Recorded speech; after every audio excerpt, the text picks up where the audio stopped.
बहुत दुख की बात है कि एयर इंडिया का एयरक्राफ्ट क्रैश हुआ है। और जब एयरक्राफ्ट क्रैश होता है तो घटना बहुत बड़ी है। इसलिए इस समय पर इतनी जानकारी मिली तो हमारी अपील यही होगी सरकार से। हालांकि सरकार खुद कोशिश कर रही होगी कि सभी यात्रियों को बचाएं, सुरक्षित पहुंचाएं और उनका इलाज हो।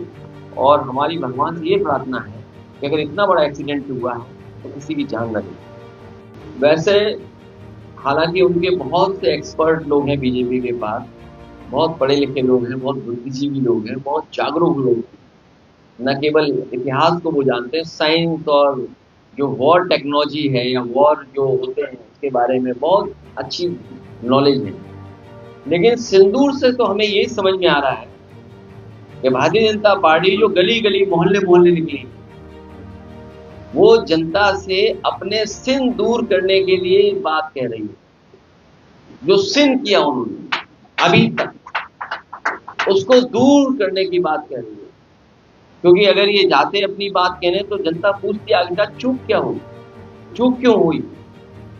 तो ये जो इनका प्रोग्राम है, अपना सिन दूर करने का कार्यक्रम है इनका। जो सिन किए इन्होंने उसको दूर करने के लिए ये घर घर गांव गांव जाकर के माफी मांगे। महाराजा सुहेलदेव जो बहादुर थे, वीर, जब उनकी प्रतिमा लगेगी तो देखना आप उनके हाथ में जो तलवार होगी वो सोने। और फिर जिनका नाम ले रहे हो वो सरकार जानबूझ के नाम कुछ बात नहीं तो उनके नाम पे कांग्रेस के नेता ही कह रही।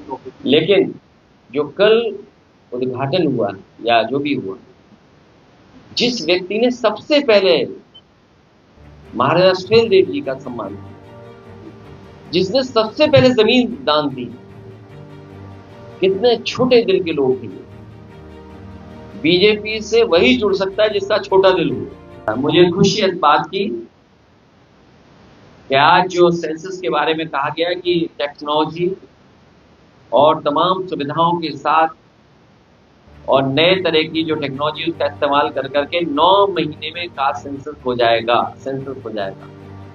मुझे याद है हम लोग हमेशा ये कहते थे कि समाजवादी सरकार बनेगी तो 3 महीने के अंदर हम लोग जनगणना करा करके दिखा देंगे। इसीलिए जिस समय सेंसस की तारीखें आई तो हम लोगों ने कहा कि अब सेंसस होगा पीडीए सरकार में। तो इसलिए जनता को सावधान रहना पड़ेगा कि भारतीय जनता पार्टी हर आंकड़े से खिलवाड़ करती है। जो लोग मरने के आंकड़े से खिलवाड़ करते हैं, और सोचिए अपनी पुलिस भेज करके 5-5 लाख रुपए दिए, इससे ज्यादा शर्मनाक बात और क्या हो सकती है। और फिर एक मुख्यमंत्री जो खुद अपने आप को योगी कहते हैं, वो झूठ बोल रहे हूं, मरने के आंकड़ों पर झूठ बोल रहे हूं। कम से कम सरकार को अपनी सफाई पेश करनी चाहिए। जब इतना बड़ा खुलासा हुआ है तो सच्चाई कुछ और भी होगी जो सरकार छिपा रही है।